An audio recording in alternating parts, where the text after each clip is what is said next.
ចាការសានចេញមេងគឺការជួបជុំបងប្អូនទាំងអស់គ្នាមកពីឆ្ងាយនេះគេជុំគ្នាឯពេលហ្នឹងហើយការរំលឹកដឹងគុណដល់ដូនតាការសែនក៏ដូចគ្នាកុំភ្លេចសែនអោន3ដងសម្ដែងដល់ការគោរពដឹងគុណដល់បុព្វបុរសរបស់យើងចាហើយផ្លែឈើនៅពេលដែលយើងសែនផ្លែក្រូចនិងផ្លែប៉ោមកុំឲ្យខ្វះចាក្រូចនិងប៉ោមចាក្រូចប៉ោមចេកសេរីទម្លាប់សិតតែជាផ្លែឈើល្អបើយើងអត់សូវមានថវិកាកុំភ្លេចក្រូចប៉ោមចេកដាក់ទៅ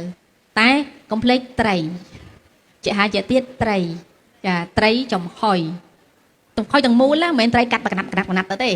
ចាត្រីចំហុយទឹកស៊ីអ៊ីវក៏បានត្រីអាំងអំបិលក៏បានធ្វើម៉េចក៏បានត្រីទៅទាំងមូលដាក់មកគូទៅអូសង្ស័យត្រីឡើងថ្លៃអ្នកគ្រូខ្មែរយើងមានមួយទៀតយើងហៅត្រីចំហុយត្រីតូចតូចត្រីសមុទ្របានដែរអត់ទេត្រីចំហុយអត់ទេត្រីកំងអត់ទេត្រីប្រែទេចា